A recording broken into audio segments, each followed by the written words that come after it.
Coucou tout le monde, c'est Letty, bienvenue dans cette nouvelle vidéo pour Tout en colle.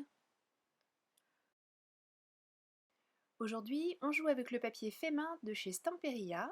Comme d'habitude, vous retrouverez bien sûr tous les liens vers le matériel utilisé dans l'article du blog, et le lien vers l'article du blog, il est sous cette vidéo. J'ai découpé une feuille, j'ai une feuille au format A4, et vous allez voir que je ne vais pas être gentille avec lui, je vais lui faire subir les pires outrages à cette feuille, pour essayer de tester un petit peu ses limites. Déjà, j'ai pu remarquer que ce papier est très solide. Sans lui faire quoi que ce soit, j'ai essayé de le déchirer. Alors on peut y arriver, c'est un petit peu comme un tissu, il y a une sorte de trame, et il y a des endroits plus fragiles entre guillemets que d'autres, bien que fragile ne soit pas vraiment le terme, disons plus facile si vous souhaitez le déchirer que d'autres. En tout cas, c'est peut-être pas la méthode à utiliser pour avoir des résultats vraiment probants. Je vais vous montrer après comment on peut donner un effet déchiré et ne pas partir de travers parce que c'est vite fait avec ce papier. Toujours est-il donc qu'il est très solide et vous voyez là, je mets des tas de poudre, donc j'ai commencé à travailler avec des infusions et je mets de l'eau, de l'eau, de l'eau, de l'eau, mais je vous assure, hein, il y en avait vraiment beaucoup. N'importe quel papier se serait abîmé, se serait déchiré, mais lui il dit: «Non, pas de souci, tu veux qu'on fasse ça? Eh bien, il y a pas de problème, on fait ça». Voilà. Je peux vous dire que c'est trempé. Là, je le plie pour vous montrer que vraiment on peut lui faire tout ce qu'on veut. Ça ne colle pas l'un sur l'autre. Voilà, le but c'était vraiment de tester ses limites. Eh ben, je les ai pas trouvées. Il veut bien. Voilà, il veut bien. Là, je vous assure, il est vraiment gorgé d'eau, hein. Je vais essayer de commencer à le sécher avec mon sèche-cheveux. Je vais rapidement abandonner.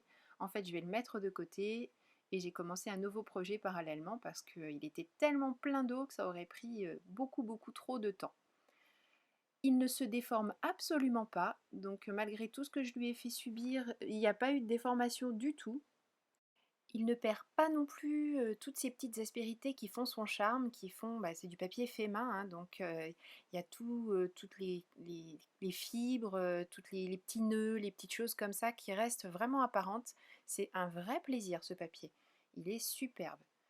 Et il n'est pas, comme je vous dis, il n'est pas rancunier, hein, voilà, parce que alors il y a deux côtés, on le voit bien là quand je travaille. Il y a le côté où il y a un petit peu plus d'aspérité que d'autres. De ce côté-là, il est un peu plus plat.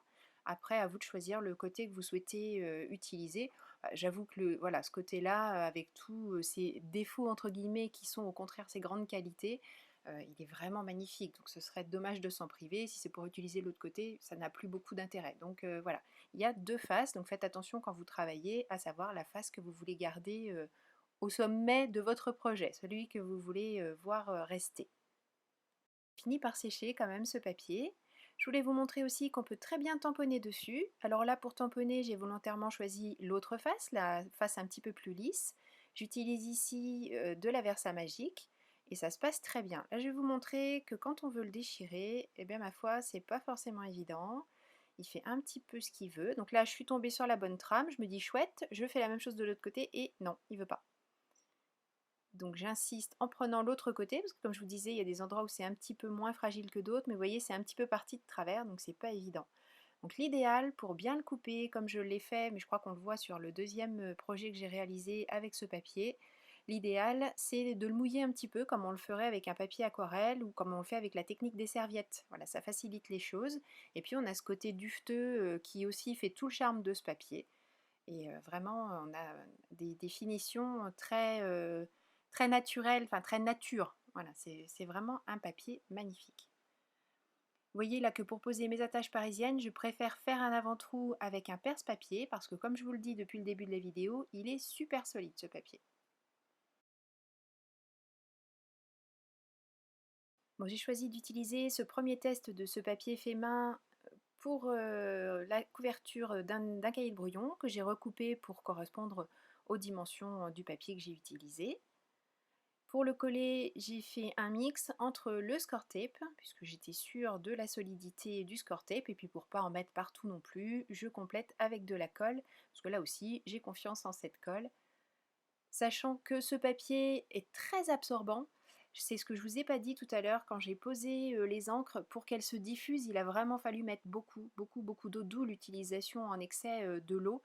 Si vous posez par exemple des encres que vous vaporisez, elles vont assez peu finalement se diffuser dans le papier, contrairement à ce à quoi j'aurais pu m'attendre, puisque c'est quand même un papier plein de fibres, donc j'avais l'impression que ça allait beaucoup se diffuser, et pas tant que ça si on n'utilise pas beaucoup d'eau. Donc ça peut être pas mal aussi si on veut faire des tâches juste à certains endroits.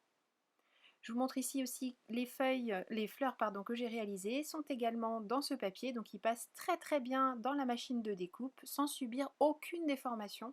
Et là aussi, là j'ai choisi de juste ancrer un petit peu, mais bien sûr j'aurais pu jouer avec des techniques à l'eau comme je l'ai fait pour la couverture.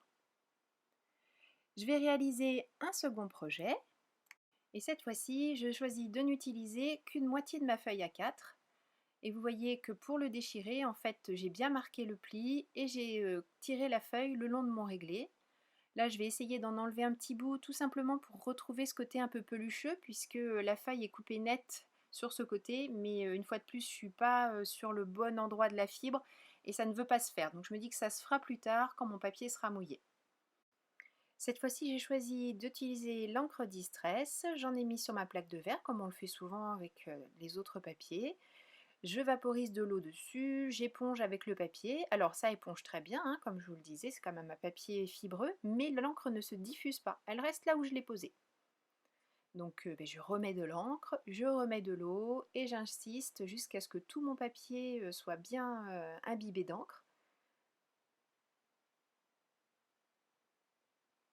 J'avoue que ça me prend un petit peu de temps puisque effectivement l'encre ne se diffuse pas vraiment à l'intérieur des fibres, à moins d'encore beaucoup le mouiller.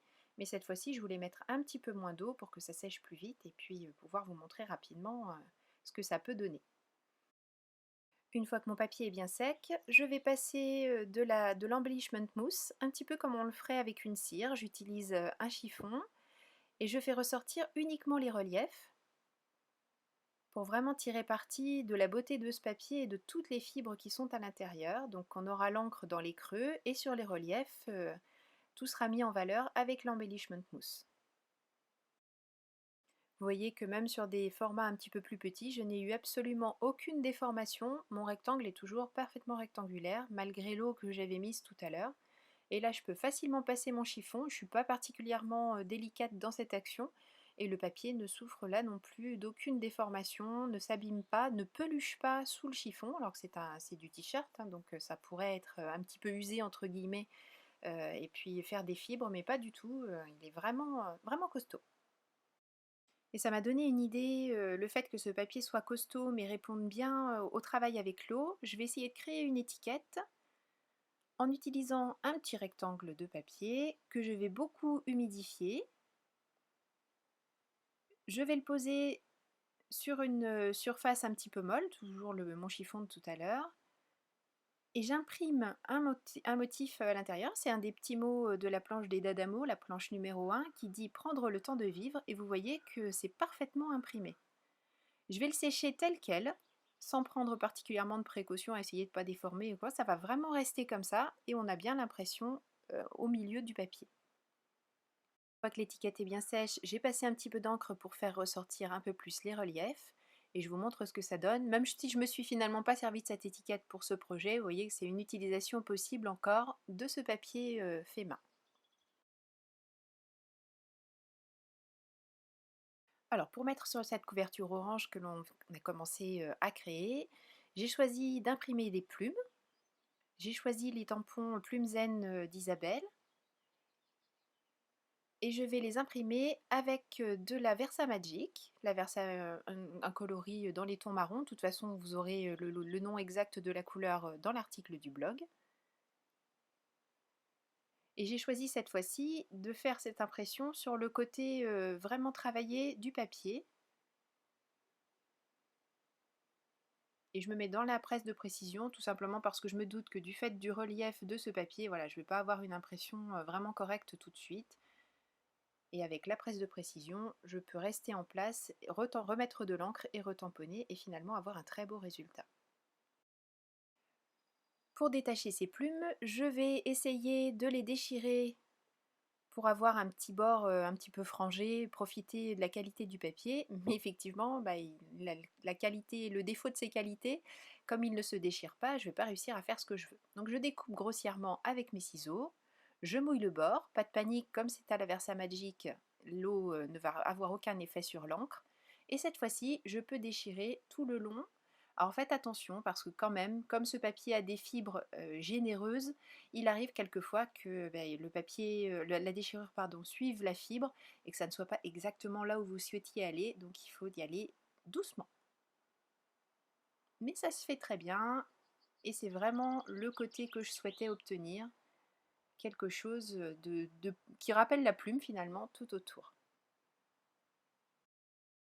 Sur le principe du Dadamo de tout à l'heure, j'ai réalisé le tampon yin-yang qui est sur la planche plume zen et j'ai fait ressortir les détails avec de l'encre marron. Pour attacher les plumes, je colore un morceau de ficelle, c'est de la ficelle à rôti vraiment basique. Je la coince entre le pad d'encre et ma petite mousse et je passe plusieurs fois jusqu'à ce que ma ficelle soit bien marron et ensuite j'essuie l'excès tout simplement pour éviter d'en avoir trop plein les doigts. J'ai collé la ficelle pliée au milieu sous le petit disque et je rajoute maintenant les plumes en faisant attention de laisser suffisamment de ficelle mais surtout faire en sorte qu'elle ne dépasse pas la couverture de mon cahier, voilà, comme c'est le cas ici. Donc j'ajuste la longueur et je fais en sorte aussi que les deux plumes aillent bien ensemble, éviter que l'une chevauche trop l'autre. Voilà, donc la ficelle de la petite plume est un petit peu plus longue que celle de la grande plume. Mais elles vont pouvoir naviguer librement puisque en fait je souhaite juste que la colle adhère sur la ficelle et pas sur la couverture du cahier. Donc pour faire l'intérieur de ce petit carnet, vous savez quand nos enfants arrêtent l'école, on a toujours des tas de cahiers dont même pas la moitié sont utilisés. Donc j'ai récupéré les pages de tout un tas de ces cahiers. Bon, il y a longtemps que mes filles ne vont plus à l'école, mais le papier, je l'ai gardé quand même. Je recoupe à la bonne dimension et je vais l'insérer dans cette couverture.